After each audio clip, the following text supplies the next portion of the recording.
Buonasera a tutti, benvenuti. Grazie di essere qua stasera a quello che è il quarto appuntamento del ciclo di incontri, collaterali alla mostra Palladio Bassano il Ponte, invenzione, storia, mito.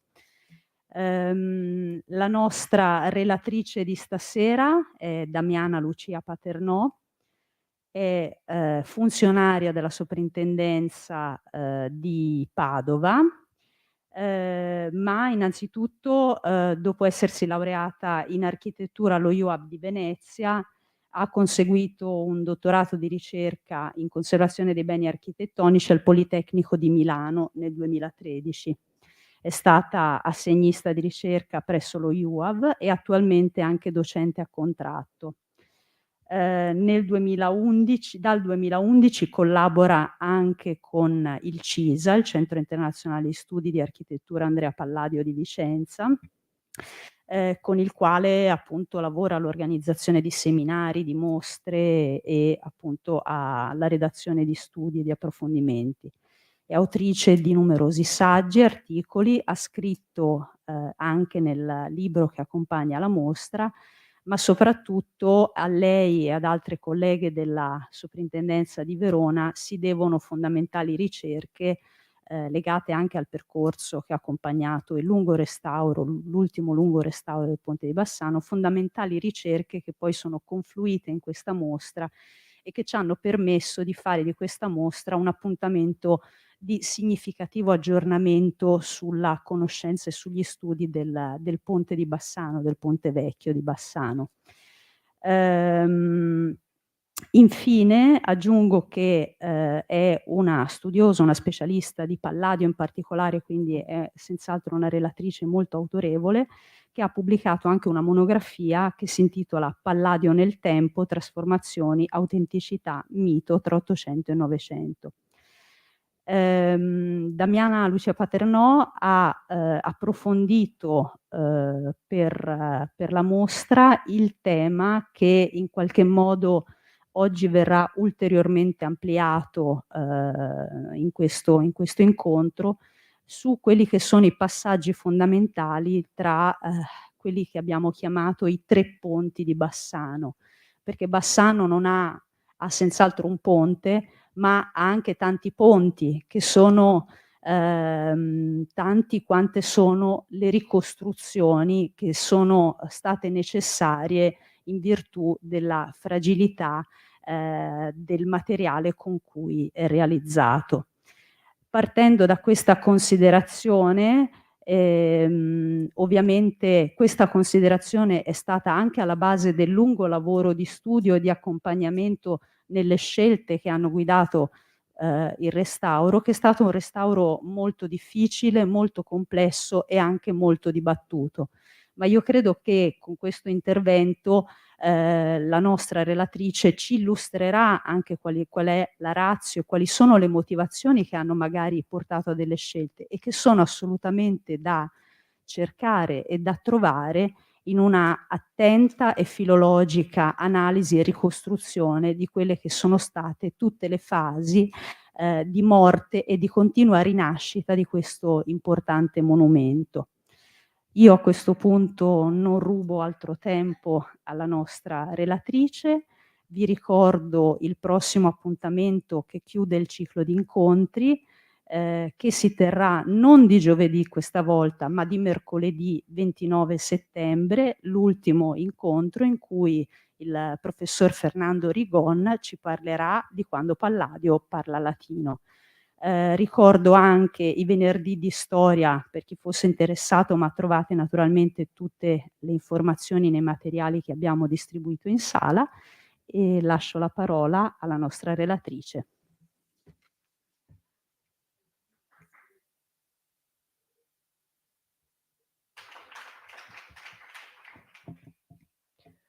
Allora, buonasera, grazie di essere venuti qua e soprattutto grazie alla direttrice Barbara Guidi di avermi invitato, anche perché non vi nascondo, sono particolarmente emozionata di essere qua perché finalmente dopo 2 anni si ricominciano a fare le cose in presenza, quindi senza un video e guardando negli occhi le persone che ti ascoltano. Aspetto abbastanza importante, quantomeno per capire se non stai annoiando il tuo pubblico. Allora, di che cosa parliamo oggi? Oggi la presentazione di oggi sarà suddivisa in, diciamo, 3 parti.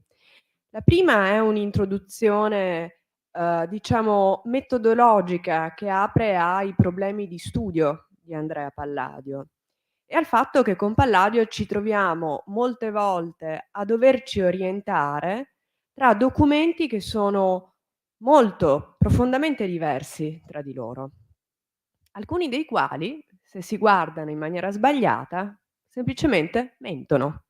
Possono portarti a travisare le informazioni. La seconda parte invece riguarderà proprio il ponte di Bassano, realizzato da Andrea Palladio e cercheremo di capire come, leggere, come interpretare i 4 libri dell'architettura rispetto a quanto è stato effettivamente costruito, di cui noi purtroppo sappiamo molto poco, perché come sapete il ponte, nel '48 crolla. La poi affronteremo la parte dei restauri del 1750, perché questa vicenda che è, se vogliamo, straordinariamente attuale, perché parla di scontri tra poteri locali e poteri statali, parla di problemi economici, parla di terribili invettive che si diffondono su lettere anonime, insomma cose molto, molto attuali se vogliamo, quando si affronta un problema di restauro di un edificio particolarmente importante. Comunque quella pagina dei 4 libri della storia del ponte di Bassano ci aiuta anche un po' più a capire cosa doveva aver fatto Palladio. Apre quantomeno a delle domande.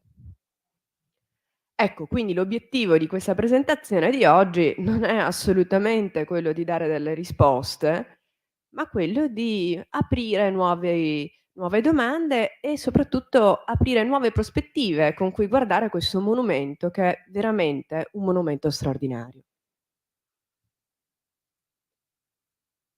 Allora, cominciamo la presentazione di oggi con un titolo di giornale. Siamo nel gennaio del 1949, siamo a Vicenza e se un vicentino avesse aperto il giornale quella mattina avrebbe letto questo titolo: "3 gradini turbano il sonno dei vicentini, Palladio ce li aveva messi?"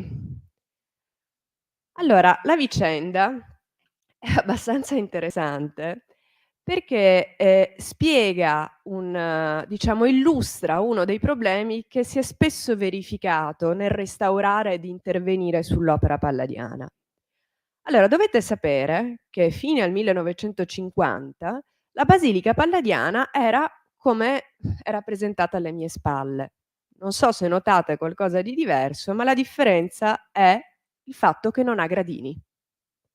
È posta diciamo in continuità con la Piazza dei Signori e, con le altre vicine piazze, proprio perché funzionava, sin dall'origine come un mercato coperto, in continuità col mercato scoperto che era sulla piazza. Quindi immaginate, magari, gli scalini avrebbero potuto creare dei problemi banalmente per la movimentazione di merci e persone. Ora, la basilica così rappresentata, voi sapete che, se noi guardiamo il suo rilievo, è ben lungi da essere una fabbrica, simmetrica in tutte le sue parti e con angoli a 90 gradi, perché il corpo, diciamo, più antico, medievale interno, vedete questa è la pianta, viene poi avvolto da Palladio tramite questo sistema di logge, dove come sapete il sistema della Serliana è un sistema elastico per riuscire, ad adattarsi a quello che è il corpo interno, medievale. E se noi camminiamo all'interno delle logge vediamo ancora le tracce di questo corpo più antico. Vedete, questi sono i peducci dove Palladio imposta le volte e poi questa parte diangolata appartiene chiaramente alla parte dell'edificio più antico. Ora, se noi andiamo a guardare la stesso progetto nei 4 libri, quello che vediamo è una cosa completamente diversa. Nel senso che provate ad osservare la pianta, no, ricordate la pianta che vi ho mostrato prima.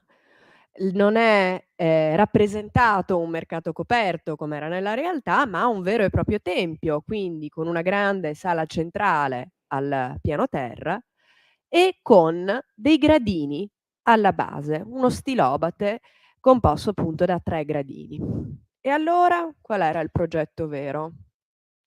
La basilica era stata realizzata con o senza gradini? E cosa si doveva fare durante un restauro? Ecco, nasce una polemica incredibile. Sindaco, studiosi di Palladio, sovrintendenti, il ministero centrale che era allora, dell'istruzione e poi è diventato dei beni culturali. Beh, insomma si scontrano sulla realizzazione o meno di questi benedetti gradini. Oh, fate attenzione che per realizzare questi gradini avrebbero dovuto, come poi hanno fatto, completamente abbassare la piazza. E alla fine fanno addirittura dei saggi e si rendono conto che questi gradini non sono effettivamente mai esistiti, ma alla fine decidono di realizzarne non 3, ma almeno 2, in quanto alla fine quello che aveva importanza era l'idea di Andrea Palladio, quella che bisognava restituire attraverso un lavoro di restauro. Ecco, questo apre il primo problema, di Andrea Palladio. La fortuna di Andrea Palladio sicuramente si deve ai 4 libri dell'architettura, al fatto che questi 4 libri dell'architettura, circolano dovunque, arrivano in America. Ad esempio, Jefferson scrive Palladio is the Bible e fa Monticello guardando con i 4 libri dell'architettura in mano, ma pensate che lui non è mai stato a vedere le architetture di Andrea Palladio, si ferma verso il Piemonte, diciamo, quando viene in Italia. Ecco, il problema è proprio questo, cioè dovete pensare la ragione per cui Palladio scrive i 4 libri dell'architettura ed è fondamentalmente una, intenzione diciamo culturale chiaramente, ma Palladio quello che vuole fare è, dare le basi per costruire un'architettura secondo l'usanza nuova, cioè dare dei modelli, dare delle indicazioni di base, una grammatica su come costruire secondo appunto quello che lui chiama l'usanza nuova.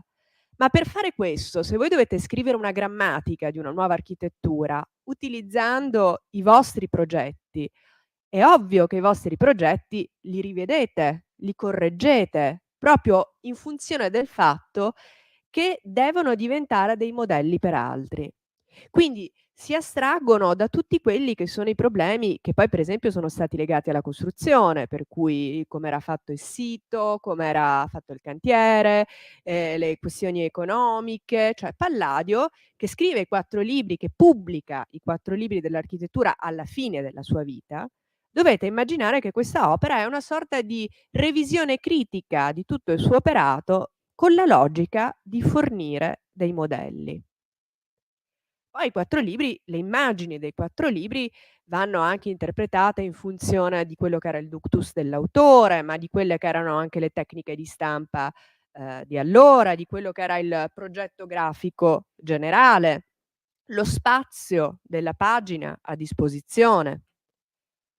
Quindi quando guardiamo i 4 libri dell'architettura, quando lo sfogliamo, dobbiamo sempre tener presente che una cosa sono le fabbriche costruite, un'altra cosa sono invece le immagini dei 4 libri dell'architettura, che possono aderire alla realtà costruita, ma molte volte invece sono una rivisitazione.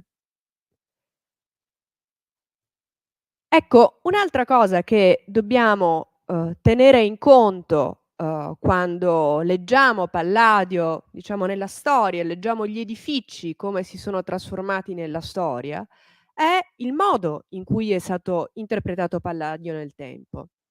Vi faccio un esempio: ogni volta, che veniva pubblicato, diciamo, un libro, sull'architettura palladiana nel '700, le varie edizioni dei 4 libri fino ad arrivare poi all'edizione di Ottavio Bertotti Scamozzi, Le fabbriche e i disegni di Andrea Palladio, la rappresentazione delle fabbriche dei 4 libri viene corretta, se vogliamo, in funzione anche di quella che è la chiave interpretativa del momento. Per cui, se noi per esempio confrontiamo, l'immagine che Palladio fa della rotonda nei 4 libri con la pubblicazione, di Giacomo Leoni del 1721 e con quella di Francesco Muttoni, vedremo delle differenze. Nella pubblicazione del Leoni, come vedete, innanzitutto la grande cupola viene, arricchita con questi oculi. Li vedete, no, rispetto al disegno palladiano. Nella rappresentazione del Muttoni, Muttoni fa una crasi tra quello che Palladio aveva disegnato e la realtà, perché disegna, diciamo un intervento fatto da Scamozzi che permetteva di entrare direttamente nella parte basamentale dell'edificio. Se poi guardiamo, il disegno che accompagna la pubblicazione di Bertotti Scamozzi sulla rotonda e ci concentriamo sulla cupola, vedete che qua la cupola è raffigurata ancora in maniera diversa, cioè con dimensioni più o meno paragonabili in altezza, però è una cupola a gradoni. In realtà, se noi guardiamo, la rotonda oggi, la cupola è fortemente ribassata. È sì una cupola a gradoni, ma non ha le dimensioni in altezza che sono rappresentate nei 4 libri dell'architettura.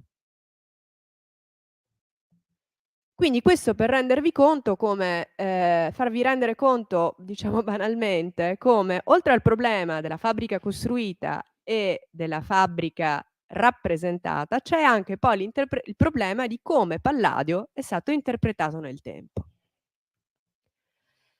Un altro documento fondamentale che si può indagare proprio come un medico, indaga un corpo, no, proprio come il lavoro che un medico fa su un corpo è la fabbrica, ed è quello che fondamentalmente facciamo noi restauratori, che ci occupiamo di edifici, di monumenti, no, per noi la parte conoscitiva è importantissima, perché è come la fase di anamnesi, di un medico nei confronti di un paziente, no, perché soltanto facendo un'anamnesi il più possibile approfondita, riusciamo a fare una prognosi, ovvero programmare un intervento che sia un intervento, in qualche maniera rispettoso nei confronti di quelli che sono i problemi o le esigenze del, permettetemi il termine, grande malato.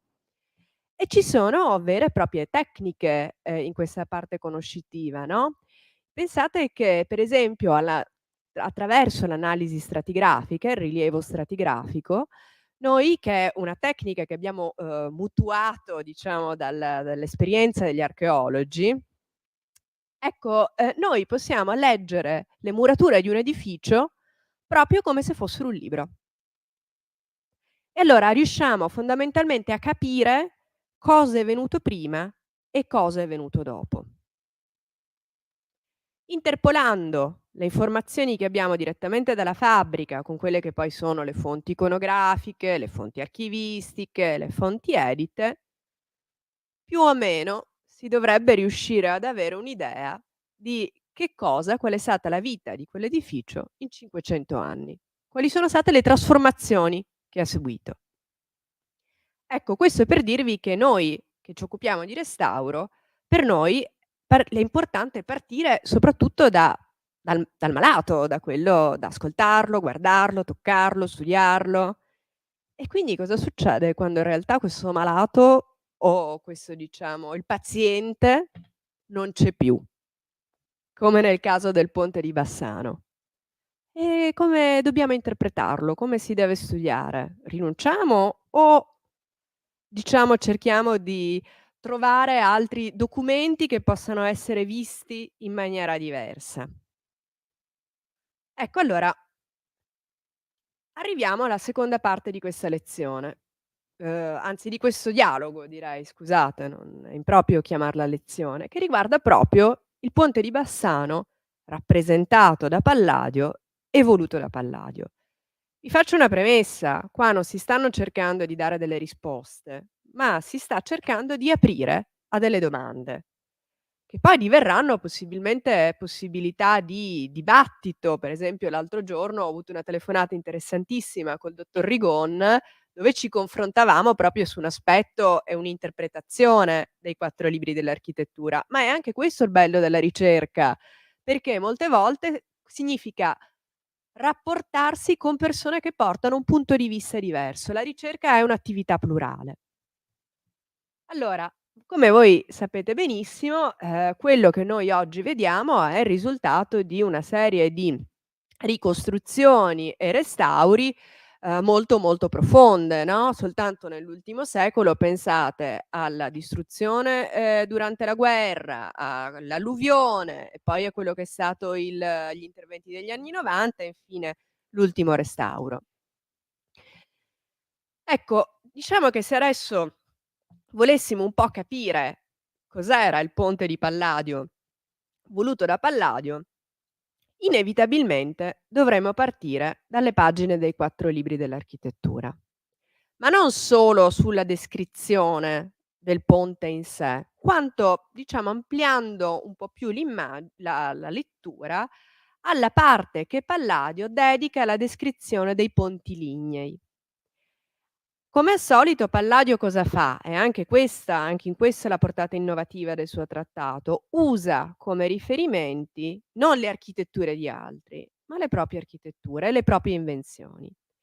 E dei 5 ponti di sua invenzione in legno che lui presenta nel trattato, 4 sono a campata unica. Ora, attenzione, come per esempio il ponte del Cismon, lo avete visto in mostra, no, c'è anche il saggio di Mario Piana. Quel tipo di, concezione strutturale, cioè un ponte a campata unica, era in quel momento una cosa profondamente innovativa. Quindi lui è quasi più interessato, se vogliamo tirare delle somme, a presentare quelle che sono le sue invenzioni, che però hanno una maggiore portata innovativa, ovvero i ponti a campata unica, cioè senza pilastri in mezzo, okay? L'unico ponte di sua cioè che ha eseguito di sua invenzione che, diciamo rispecchia un modello strutturale più consono alla tradizione è il ponte di Bassano. Leggendo in trasversale questa prima parte del terzo dei 4 libri dell'architettura ci rendiamo conto che l'obiettivo di Palladio è quello di mostrare il concetto strutturale che sta dietro alla realizzazione di questi ponti, perché nelle descrizioni dei 4 libri, nella parte dei ponti, che sono sempre descrizioni molto sintetiche, dovete pensare questo, Palladio non si dilunga, Palladio vuole dare un manuale che si possa leggere facilmente, velocemente, no, quindi c'è un'economia di che cosa dire. Palladio si sofferma sugli aspetti strutturali, nel caso del ponte, dei ponti, della sezione dei ponti lignei ovviamente. Ora, se noi, guardassimo la descrizione del ponte di Bassano, diciamo che 3/4 della descrizione è dedicata a spiegare com'è la struttura e quali sono le dimensioni. Allora dice: "Ponte è lungo 180 piedi". La misura era quello dei piedi vicentini, no, un piede era uguale a 12 once. Poi ci sono 4 stilate, cioè 4 sostegni verticali. Questi 4 sostegni verticali hanno una larghezza complessiva di 26 piedi e sono composti da 8 pali.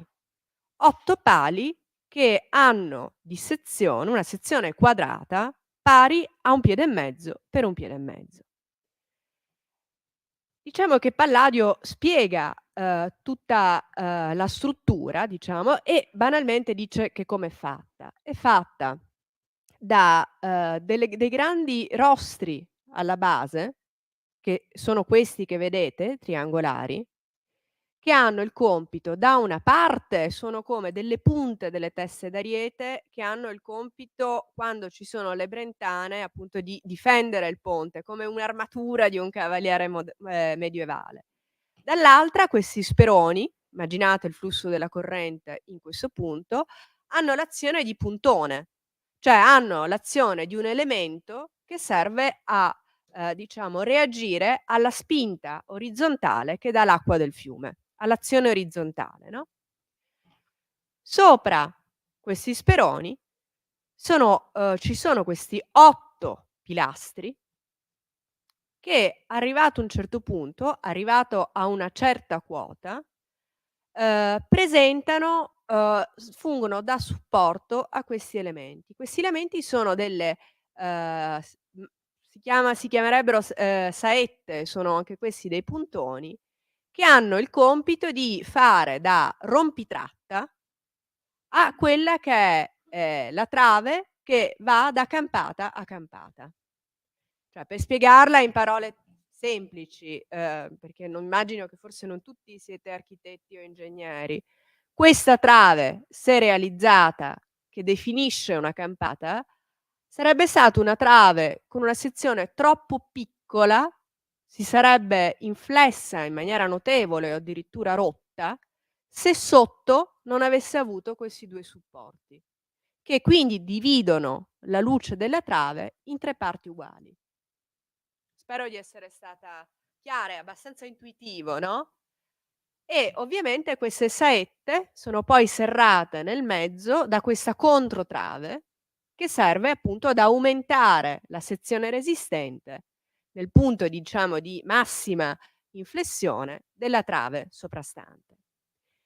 E, la cosa sopra di questi poi, sopra questo sistema di struttura orizzontale, si impostano la struttura, secondaria che regge il travolato del ponte e poi le colonne che formano la loggia.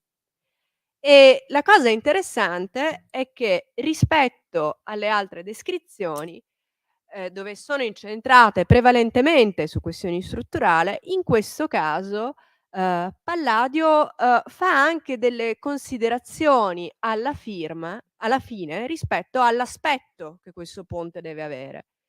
E dice che, le queste saette, questi puntoni così definiti rendono l'aspetto di un arco. Vedete l'arco? E che il sistema di travi secondarie che regge le tavole del pavimento del tetto sembra quasi, come un sistema di modiglioni, delle mensole che definiscono una trabeazione classica, no, e poi aggiunge: "Poi sopra questa deve funzionare come una grande loggia coperta". Quindi c'è un continuo richiamo con quelli che sono forme, stilemi, aspetti dell'architettura classica. Questo è quello che possiamo sapere dai 4 libri dell'architettura.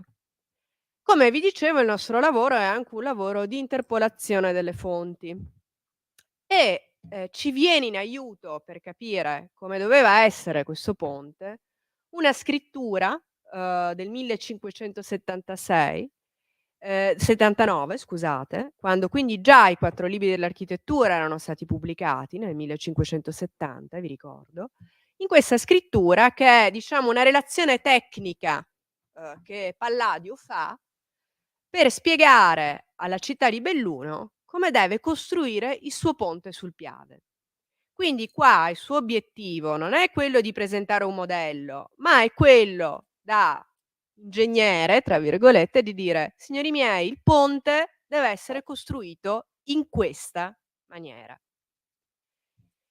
Ecco, allora la cosa interessante è che le dimensioni di questo ponte sul Piave, che è un fiume che non ha il carattere torrentizio del Brenta, in termini di alveo da coprire, sono più o meno le stesse, sono paragonabili. Però le diciamo misure che lui dà per dimensionare i piloni che reggono l'impalcato e soprattutto gli speroni, che sono, abbiamo visto quel triangolo alla base, sono sensibilmente maggiori. Sono addirittura raddoppiate, Cioè Palladio dice che per il ponte di Bassano questa parte e questa parte, ognuna di queste deve essere lunga 25 piedi. Fate conto che questa misura qua sono 26 piedi.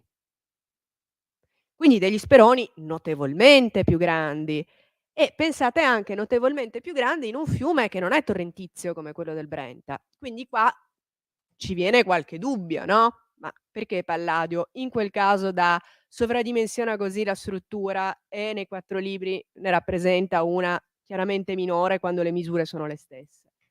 Ma quella che ci interessa e che apre un'altra spia è questa parte qua, dove dice: "Sarà questo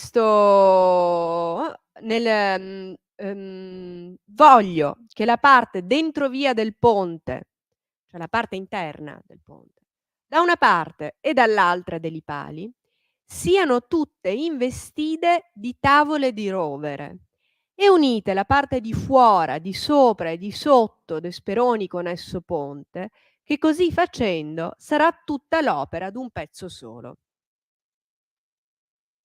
Allora, traducendo, Palladio qua cosa sta dicendo? Signori, oltre alla struttura, questa struttura bisogna coprirla, bisogna rivestirla con delle tavole di rovere. Perché?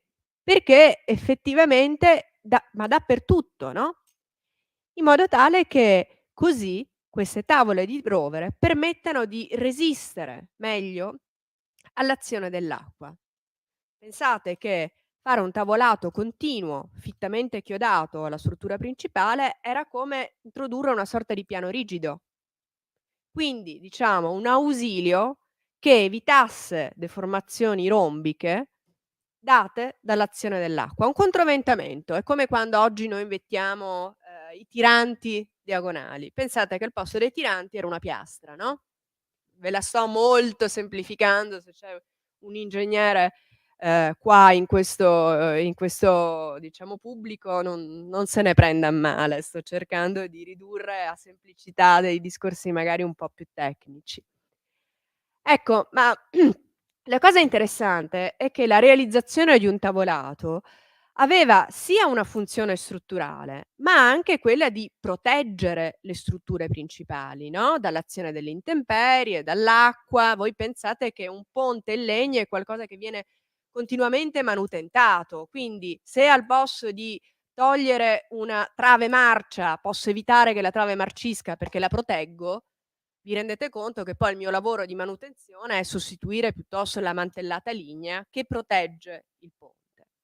Ma poi se ci pensate, questa mantellata lignea, noi abbiamo dei dubbi che ci sia, anche se osserviamo meglio la rappresentazione dei 4 libri dell'architettura, che è sezionata più o meno qua. Perché vedete che da un lato e dall'altro dei pilastri c'è una linea continua. Ma non solo, si può ipotizzare, non abbiamo certezza, ma si può ipotizzare che questa tavolata lignea fosse estesa anche qua, prendesse questi triangoli. Se ci pensate una cosa del genere darebbe più l'effetto di un arco in pietra, no, perché l'arco in pietra con la trabeazione qua è un pieno, non è un vuoto. E poi un altro dubbio ci viene osservando la rappresentazione delle ombre nel disegno, perché vedete sia qua che qua viene rappresentato un tratteggio analogo a quello che c'è di sopra in corrispondenza alla capriata, che fa supporre un'ombra, quindi una struttura chiusa, cosa che invece non rappresenta da altre parti. Tutti dubbi, tutte spie. Poi se cominciamo a guardare le rappresentazioni iconografiche del ponte successive, ci rendiamo conto che effettivamente, quindi la mappa della città di Bassano di Francesco Leonardo da Ponte, fatta tra il 1583 e il 1610, oppure questa rappresentazione del Ponte Vecchio fatto da Giacomo Rolandi nel 1743, o ancora questa dell'anno successivo fatto da Carlo Crespani, ci rendiamo conto che il ponte è, rappresentato in maniera sempre diversa, ma dovete pensare che questo tipo di rappresentazioni qua, di fonti iconografiche, non è che venivano fatte molte volte per rappresentare l'architettura, venivano fatte per rappresentare una situazione di confini, ad esempio, per cui qualsiasi riferimento iconografico si deve leggere anche in funzione del perché è stato rappresentato. E quello che noi vediamo sono situazioni differenti. Allora, nell'incisione di Leonardo da Ponte sembra capire che c'è un diciamo, un balcone continuo, in parte coperto, non si capisce benissimo se qua è rivestito o meno. In quello del Rolandi invece si capisce che è tutto completamente rivestito, anche la parte di balcone, e mentre in quella successiva di Carlo Crespani ritorna il balcone con i balaustrini, però rimane sempre questi elementi, diciamo, di prospetto che sono chiusi. Ma la cosa che accomuna praticamente tutti le rappresentazioni, fatte successivamente del Ponte di Bassano è la forma degli speroni. La forma degli speroni è molto più ampia. Addirittura gli speroni sono impostati non qua come nel disegno palladiano, ma qua, cioè direttamente sotto le saette. Quindi in prospetto io non vedrei lo sperone, una parte diciamo verticale e poi questo sistema di puntoni, ma da quello che vedo invece lo sperone è sempre più alto, si imposta qua. Ed effettivamente se pensate questa cosa è compatibile con le misure che Palladio dà per il ponte sul Piave, no, è chiaro che se io faccio degli speroni più alti devo alzarli.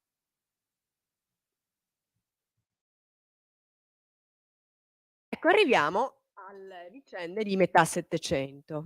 Vicende divertentissime, perché letteralmente si insultano. Leggere i carteggi tra le varie posizioni, tra il Temanza, il Ferracina, il Memmo, Francesco Maria Preti, è quasi esilarante perché non se le risparmiano, cioè si insultano in una maniera cattivissima. Allora, brevemente cosa succede? 19 agosto del 1748 una brentana distrugge il ponte completamente. Badate bene che il ponte nel tempo era stato soggetto fino a quella data da tutta una serie di interventi più o meno importanti, di cui l'ultimo era stato negli anni '20 del '700, ma comunque aveva resistito nella sua struttura. Beh, l'unica cosa che rimane è questo sperone qua, indicato con la lettera B, che viene rappresentato dal Temanza. Ecco, questa è l'unica cosa del ponte che la mattina dopo i bassanesi hanno visto. Non c'era più il ponte, c'era solo un pezzo di sperone. Tutto il resto era stato trascinato a valle della furia del fiume.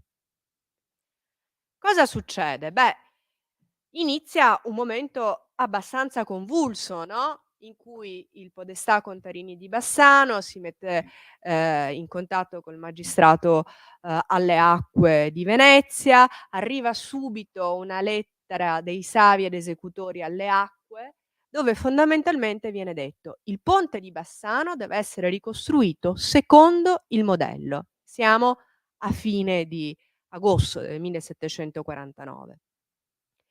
Allora, da quel momento in poi inizia una vicenda molto lunga, perché, come spesso accade con cose con pensate a eventi tragici, come può essere un'alluvione o un terremoto, si inizia dicendo: "Sì, sì, ricostruiamo tutto subito", e poi cominciano a nascere gli inghippi.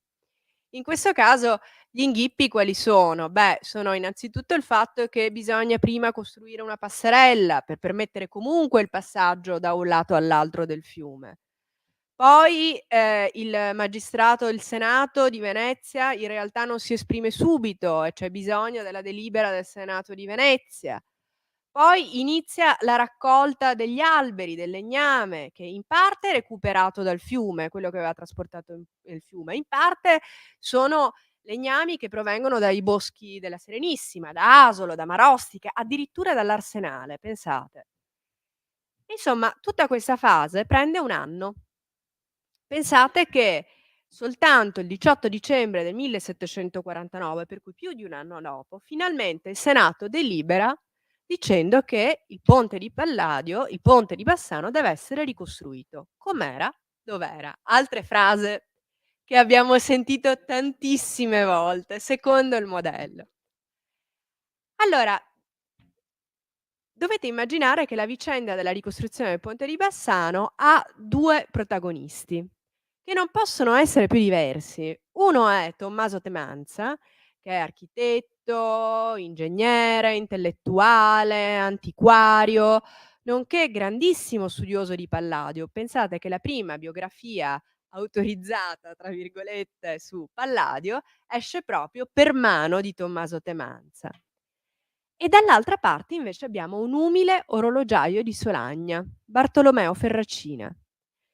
Nato da una famiglia umile, Ferracina, diventa famoso come orologiaio. Pensate che l'orologio, per esempio, che c'è in piazza San Marco l'ha fatto lui, no, e anche come costruttore di macchine, inventore diciamo. Grazie a questa sua capacità di inventore entra in contatto con tutto un ambiente culturale di un certo tipo e pensate che arriva addirittura a collaborare con Poleni nel laboratorio di fisica dell'Università di Padova per realizzare proprio le macchine del laboratorio di fisica. Quindi uno che s'era fatto da sé, diciamo, che aveva però una dimensione empirica del fare. Dal lato l'intellettuale di Venezia, della Serenissima. Allora, Tommaso Temanza in quel momento era proto, del magistrato alle acque, cioè era quello che fondamentalmente è un funzionario della sovrintendenza e viene inviato a Bassano per cercare di, coordinare i lavori di ricostruzione del ponte all'inizio. Quindi è Tommaso Temanza che continua a scrivere al Senato chiedendo di deliberare, è Tommaso Temanza che redige un progetto per la ricostruzione del ponte secondo il modello palladiano e poi, improvvisamente, dopo la delibera del Senato tanto sospirata da Tommaso Temanza, nel 1750, nel gennaio, viene trasferito. Tommaso Temanza viene, mandato come ingegnere matematico con il commissario dei confini dell'Austria, che allora era Giovanni Donà, per rilevare fondamentalmente i rilievi per rilevare appunto i confini con l'Austria e quindi non assolve più il ruolo di funzionario, del magistrato alle acque di Venezia. E quell'allontanamento coincide con la nomina di questo Bartolomeo Ferracina, sconosciuto fino a quel momento, a proto del ponte di Bassano. Immaginate che sgarro, cioè Tommaso Temanza non l'ha assolutamente presa bene questa cosa e lo si legge, proprio nella vita di Andrea Palladio, nelle postille che lui fa. Il cantiere inizia il 23 di marzo del 1750 ed è un cantiere che subito ha dei problemi. Ha dei problemi perché i soldi alla fine cominciano a mancare, ha dei problemi per l'approvvigionamento dei materiali, ma ha anche dei problemi perché il buon Ferracina decide di fare di testa sua e di non seguire le indicazioni che venivano dati dalla Serenissima e da Venezia. E quindi il dibattito inizialmente inizia a essere questo scontro tra potere centrale che aveva compito di supervisione e diciamo, tecnico locale. Guardate come è veramente potrebbe essere una storia raccontata oggi, verte su determinati aspetti.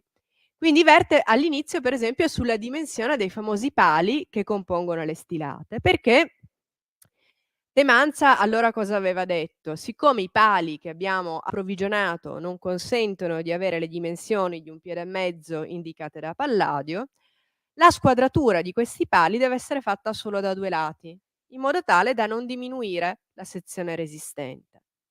E Ferracina invece cosa fa? Li squadra su tutti i 4 lati. E quindi la sezione resistente da 18 once previste da Palladio diventa 12.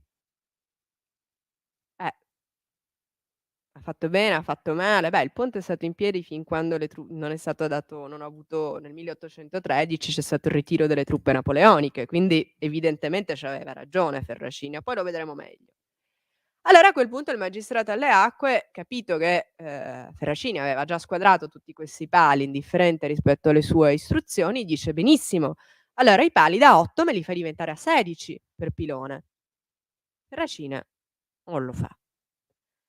Poi subentra un altro problema ancora, cioè quello di estirpare i pali di fondazione del vecchio ponte che erano ancora nel greto del fiume. E questa operazione di rimozione si rivela praticamente impossibile. Siamo nell'agosto, fate conto, del 1750. E allora di nuovo il magistrato alle acque torna all'attacco, no, e propone tramite i proti ingegneri, Filippini e Lucchese, la realizzazione di un ponte che al posto di sostegni in legno ha dei sostegni in pietra. La, proposta viene sottoposta al Poleni, il quale Poleni, elabora, una risposta che è un capolavoro di, dico tutto ma non dico niente. Non si schiera contro la proposta fatta da Filippini e Lucchese, ma non dice neanche nulla contro il lavoro che stava facendo Ferracina, che conosceva bene. Quindi dà proprio una risposta proprio politica, diciamo, in senso ampio, no? Alla fine questa proposta della base in pietra viene abbandonata e, Ferracina si inventa una macchina con una ruota idraulica che sfrutta la forza del fiume e che permette di battere i pali con più forza. Ma soprattutto di accelerare moltissimo i lavori, perché pensate che i pali fino a quel momento venivano battuti a mano dagli operai, no, con la forza che potevano avere 2 operai. Immaginate cosa significava avere un, battipalo azionato dalla forza dell'acqua meccanicamente. Ma non solo, sfruttando sempre la forza idraulica, quindi il principio della ruota idraulica, lui costruisce anche un altro macchinario, una specie di argano, che permetteva di prendere la sabbia dal greto del fiume Brenta, della Brenta, e di portarla, nel momento in cui era stato costruito il piano di calpestio del ponte, sul ponte stesso, perché pensate che la pavimentazione del ponte era un battuto di fatto, un battuto un po', cementato con un po' di calce come si faceva allora e quindi c'era bisogno di pietre, di ghiaia e quindi lui si inventa questa macchina che prende la ghiaia dal greto del fiume e la porta a livello del piano del ponte. E questo è il ponte nel momento in cui viene inaugurato nel settembre nell'anno dopo, siamo 1751. Vedete? Quindi un cantiere che dura anche poco, il Ferracini era stato pure bravo, voglio dire. Allora vedete che la forma delle stilate è molto più grande di quella rappresentata nei 4 libri dell'architettura, ma coerente con le rappresentazioni iconografiche che abbiamo visto successive del Ponte di Bassano. Il rivestimento è un rivestimento continuo, il balcone è diverso, cioè soltanto nella parte centrale e diciamo, qua viene rappresentata la macchina con la ruota idraulica rappresentata usata appunto inventata dal Ferracina e, diciamo che questo ponte rispecchia, un po' anche la logica dei ponti alpini. Tutti i ponti fino in quel momento erano rivestiti, i ponti lignei, anche il ponte sul Cismon doveva essere rivestito per farla come scrive appunto Mario Piana nel saggio allegato al catalogo. E, Palladio probabilmente non rappresenta il rivestimento. Possiamo ipotizzare, non abbiamo la certezza, che Palladio questo rivestimento qua non lo rappresenti, perché la logica è quella di mostrare la struttura.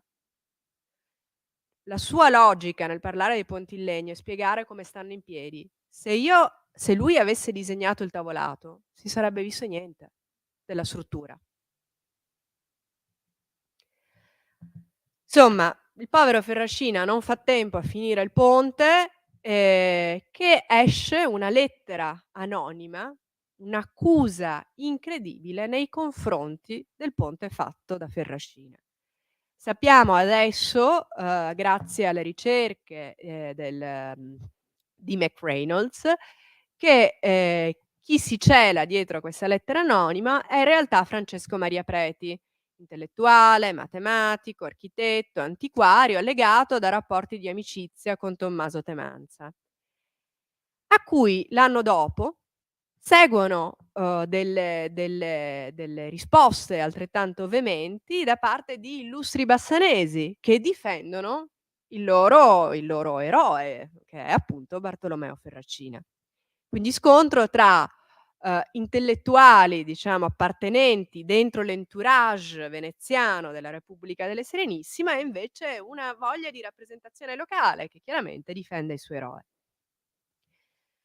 Quali sono i temi del dibattito? Allora, innanzitutto è interessante, i temi del dibattito sono il modo in cui sono realizzati i pali, la squadratura, il fatto che l'oggetto viene chiuso, che viene diminuito, diciamo, il numero delle colonne tra, pilastro e pilastro, insomma verte su vari aspetti. Però quello che è interessante notare è questo disegno qua. Questo disegno viene pubblicato sulla lettera anonima del Preti, dove, viene confrontato quello che è il ponte secondo il modello di Andrea Palladio e quello che invece è la realizzazione del Ferracina. Ora vedete che ancora una volta le 2 figure convergono però sulla rappresentazione degli speroni proprio impostata al di sotto delle saette. Cioè le dimensioni degli speroni sono rappresentati in entrambi i casi molto più grandi rispetto a quello dei 4 libri dell'architettura. Vedete qua il confronto. Quali sono i punti del dibattito? Allora, fondamentalmente è il modo in cui i pilastri vengono, ancorati ai pali delle fondazione, cioè il nodo legno-legno che viene fatto. Perché questo è un nodo proposto dal magistrato alle acque, questo invece è quello che fa Ferracina. Il fatto che i pali siano stati squadrati, il fatto che l'orditura secondaria che legge il tavolato non è un'orditura orizzontale, come avrebbe dovuto essere, ma è un'orditura diagonale. Il modo in cui i puntoni, le saette vengono connesse al pilastro, ai vari pilastri che reggono il ponte. Ehm, non si discute diciamo sulla forma del ponte, sulla forma complessiva del ponte. Questo è un dato interessante, ma la cosa altrettanto interessante è che, per Tommaso Temanza e Proseliti la forma che aveva il ponte era il risultato di una serie di trasformazioni avvenute nel tempo, ma che comunque non rispecchiavano l'idea palladiana. Mentre per Ferracina quello che era il ponte era la prova provata che Palladio era un abile telecostruttore. Allora, in realtà le introduzioni, le cose le innovazioni apportate da Ferracina sono delle, innovazioni assolutamente notevoli. Perché, lui passa innanzitutto da una struttura che è fondamentalmente una struttura a telaio, irrigidita alla base, a una struttura che funziona, che potremmo definire a fasciame di nave. Mi spiego meglio.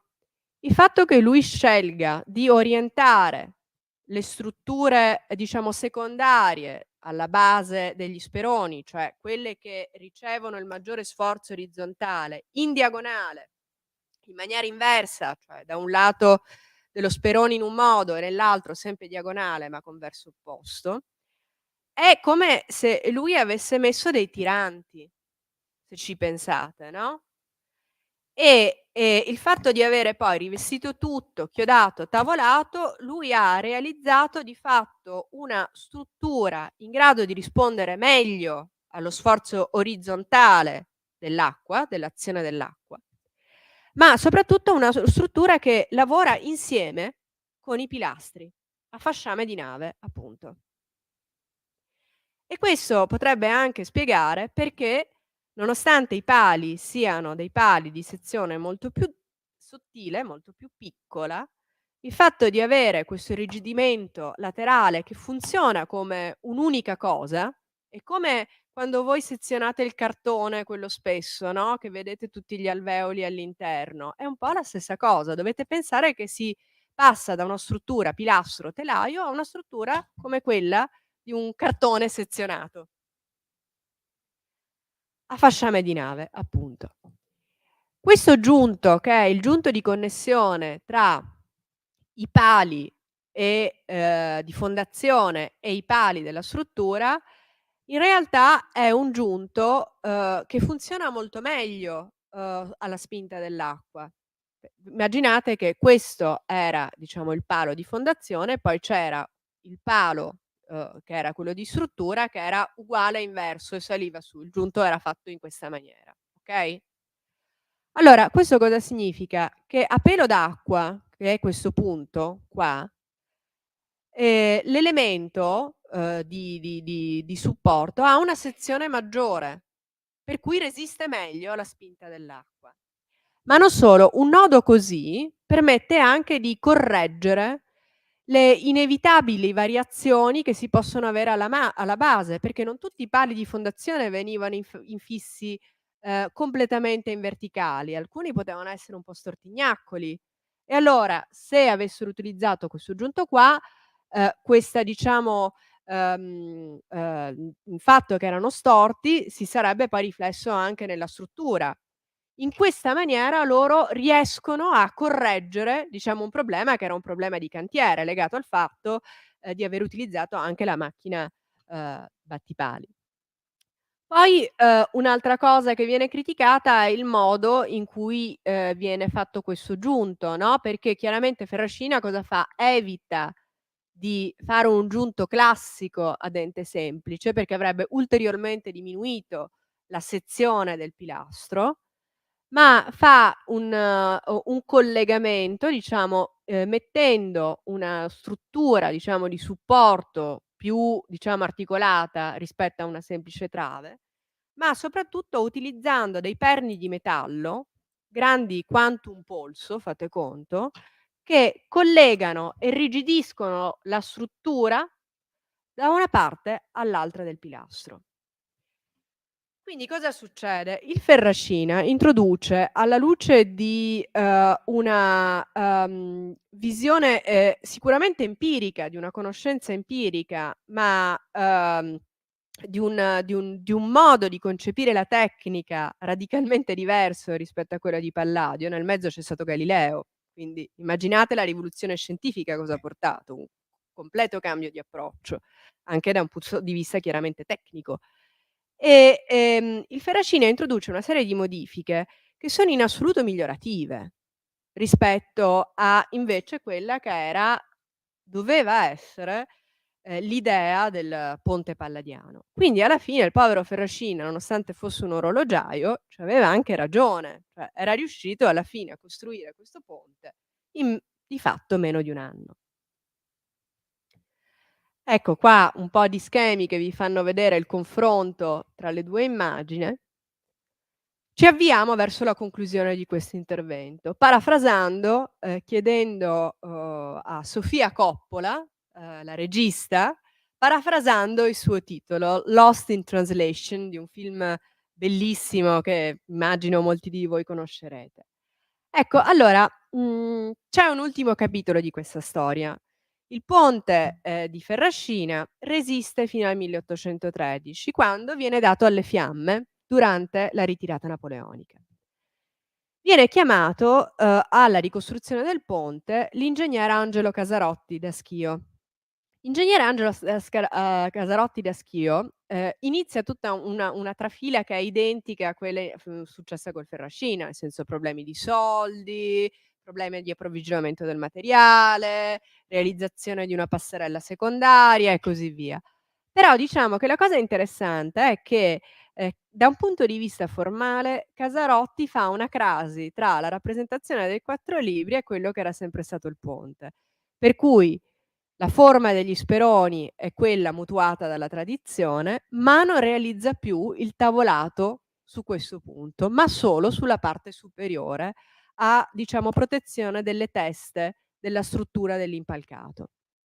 Ma fa anche un'altra cosa importante, cioè cambia il modo di connessione tra i pali di fondazione e i pali, della struttura principale, cioè introduce una trave a questo livello su cui sono connessi da una parte i pali di fondazione, dall'altra i pilastri della struttura principale. E in questo modo lui, in qualche maniera, dividendo le 2 parti, aiuta anche quelle in futuro, quelle che poi sono i lavori di manutenzione e di sostituzione. Quindi è un'altra innovazione tecnica. Quindi cosa possiamo dire, paragonando, uhm, tutti questi ponti di Bassano che abbiamo visto oggi, no, perché c'è il ponte di Bassano effettivamente costruito da Palladio, di cui non sappiamo praticamente niente perché non c'è più. Poi c'è il ponte dei 4 libri dell'architettura che è la prima di fatto traduzione di quello che doveva essere la realtà del ponte palladiano. Poi c'è il ponte costruito da Ferracina, che è un'ulteriore traduzione che si basa sulla traduzione. Poi c'è quello dei Casarotti, che fa un miscuglio tra le 2. E quindi qual è il ponte di Palladio autentico? Quello che vediamo oggi. Si può definire ponte di Palladio? No? Sì? La signora dice di no. Beh, secondo me invece, che sono una persona che, ha molto studiato le trasformazioni degli edifici palladiani, il ponte di, Bassano forse è uno dei più rappresentativi di quella che è l'eredità di Andrea Palladio. Perché quel ponte parla di cosa? La forma che vediamo oggi, la struttura che vediamo oggi, che è stata demolita, ricostruita un sacco di volte, ci racconta anche di rivoluzioni scientifiche. Ci racconta della storia, di un umile orologiaio di Solagna, ci racconta, ehm, eventi di distruzioni, eventi di guerre, ci racconta la volontà di una comunità di ricostruire sempre il proprio simbolo e di ricostruirlo sempre filtrando, apportando dei miglioramenti, modificando, ma rimanendo sempre fedele all'idea di un ponte in legno. In questo senso quello che vediamo oggi è il risultato dell'eredità palladiana, di come il linguaggio e la lezione palladiana sia stata filtrata, interpretata nel tempo, ma sia ancora molto attuale. Grazie.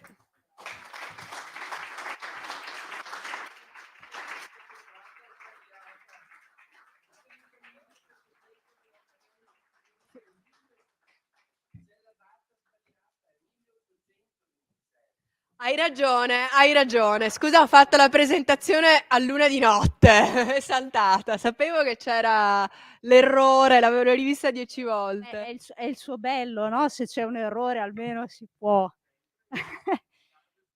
assolutamente. C'è qualche domanda? Vedo una mano alzata. Buonasera, Gianberto.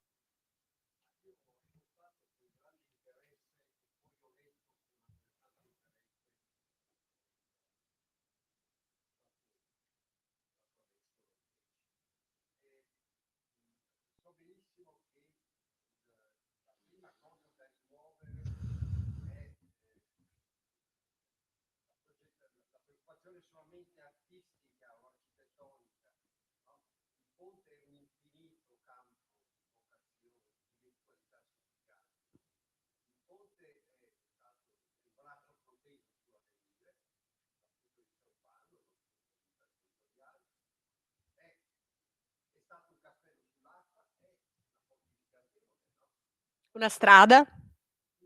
Mh. Una loggia, una piazza sull'acqua?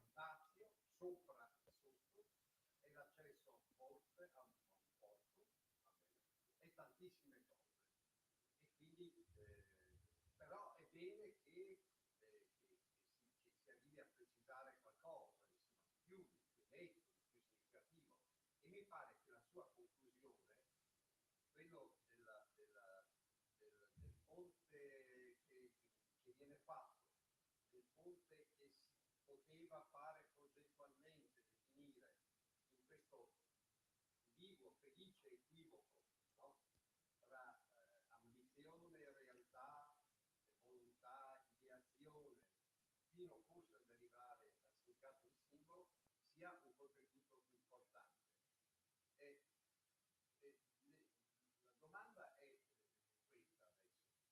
Voi che avete studiato benissimo, avete girato l'universo mondo, nel 48-50, no? Si dice che il modello del ponte di Bassano è a Venezia. Ah, questa è una cosa molto interessante che non ho detto. 1750 stiamo dicendo, no?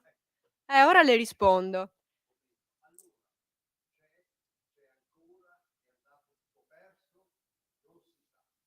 Secondo, per le osservazioni che lei faceva, no? Proprio questo pomeriggio ho visto che nel 1593 viene inviato nel 1593 un Michele di Duane Piccolo, che è sottoproto dell'Arsenale, e fa una registrazione, no, manco per la Madonna, fa una registrazione e verifica la differenza anche notevole nel caso, ma dà precise misure. Allora la domanda è: da questa correzione che lui fa, da questo scarto che lui rileva, si può anche, non trovandosi più il modello del Palladio, arrivare a qualcosa che è vicino a quello che lui aveva costruito, perché la distanza è 70-93? Questo mi interessa sapere cosa. Allora, e poi ricordiamoci, a proposito di pile e non tropile, è stato assolutamente trascurato l'effetto di urto continuo, di legnata continua via acqua del legname contro le pile del ponte. Quindi questo è una delle cause fondamentali della sua rovina, della sua distruzione. Palladio lo sapeva, però deve essere rimarcato, perché tutta la ultima parte del 500 e tutto l'avvio del 600 è di una tassa imposta ai mercanti per le riparazioni del ponte, perché andavano in menada, cioè andavano in maniera sciolta, no? Quindi ecco, andavano in maniera sciolta, quindi era una lignata, non andavano in zattera ordinarie. Quindi queste sono le domande e ancora complimenti. Allora, io la ringrazio moltissimo per il suo intervento. Allora, diciamo che per quanto riguarda il modello, cioè ritorno alla frase che viene detto dalla lettera dei Savi ed esecutori alle acque, dove dicono: il ponte di Palladio deve essere ricostruito secondo il modello. Ma quale modello? Quello dei 4 libri o cos'altro?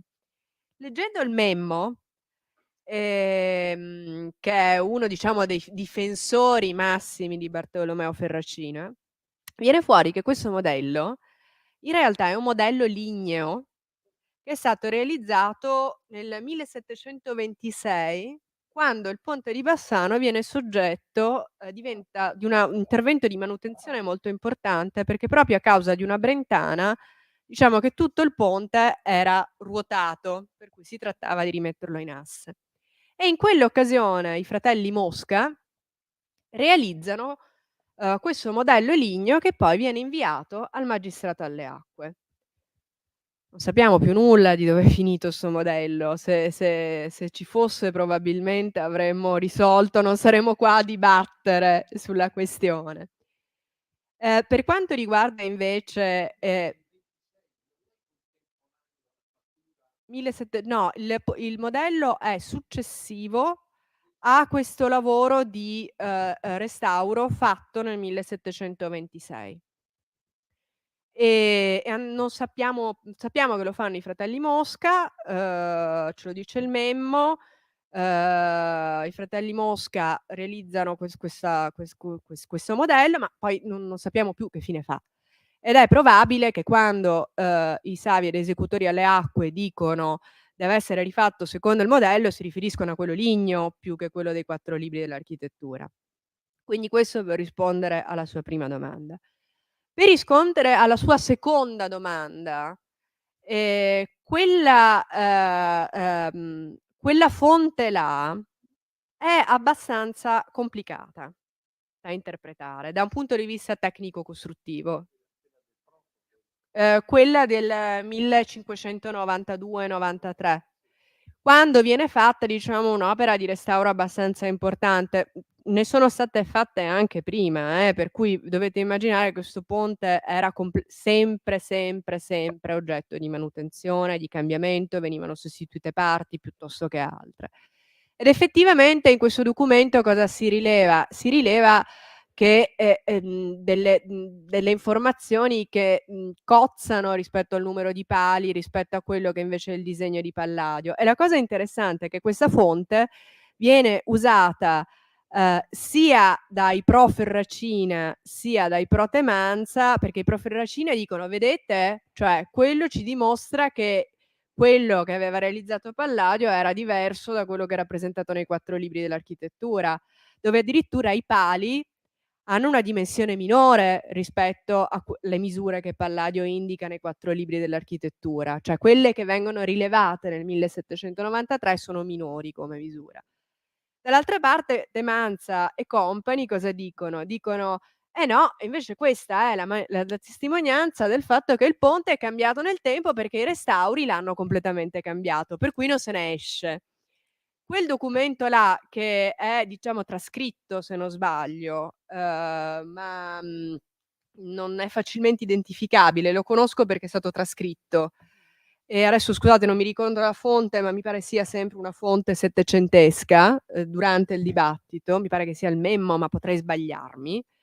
Ehm, è difficile solo da quello capire cosa doveva esserci. Sulla questione invece dell'azione delle menade, come dice lei, dei tronchi, è assolutamente vero e infatti a questo diciamo, ci farebbe anche capire l'importanza di quel tavolato di protezione delle strutture, che non era soltanto una protezione dall'umidità, ma una protezione, una sorta di corazza vera e propria, rispetto all'azione dei tronchi che il Brenta trasportava. Spero di aver risposto alla sua domanda. Sì, tra l'altro nel catalogo c'è anche quel contributo di Katia Occhi proprio sulla fluttuazione dei tronchi lungo i corsi d'acqua, che appunto era uno degli elementi da tenere maggiormente in considerazione e che sicuramente insomma Palladio ha naturalmente ben considerato nel momento in cui, nonostante avesse subito un ordine di dover costruire un ponte in legno anziché forse un ponte in pietra come magari aveva desiderato, sicuramente ha inventato qualcosa con quelle che erano, le tecnologie e le possibilità a sua disposizione. Ecco, lo fa sempre Palladio. Cioè, veramente è impressionante. Io che ho studiato per 3 anni le tecniche costruttive palladiane, mi sono catalogata tutti gli edifici, è veramente impressionante la sua capacità da costruttore. Impressionante, che non si evince del tutto dalla lettura dei 4 libri dell'architettura, ma pensate che lui nasce come scalpellino, nasce dal mondo del cantiere. Scusami, non volevo. No, no, anzi assolutamente. Ci sono magari altre domande? Qualche altra domanda? Vedo che insomma credo.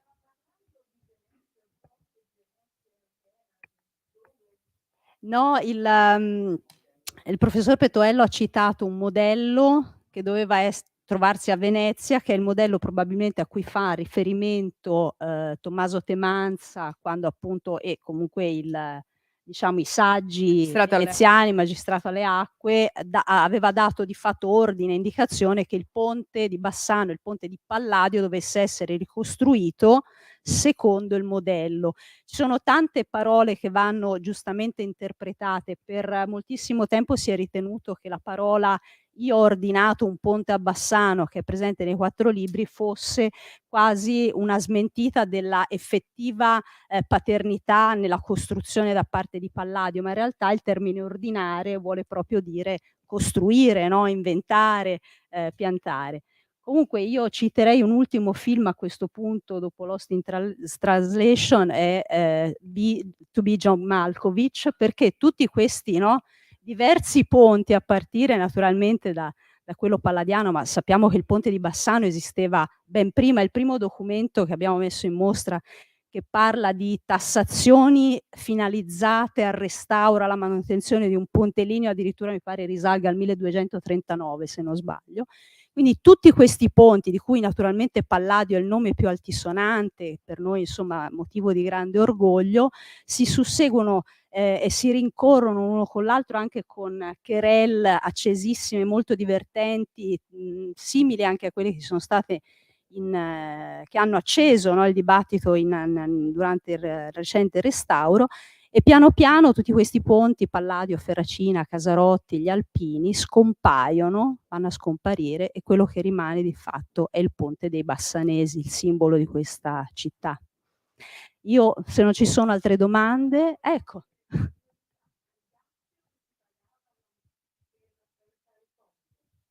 Guardi, io credo che Gianberto Pettoello possa tenere una conferenza su questa cosa, è sicuramente molto più autorevole di me in questo. Però l'argomento è sempre pungente, perché vedo che siete rimasti quasi tutti seduti.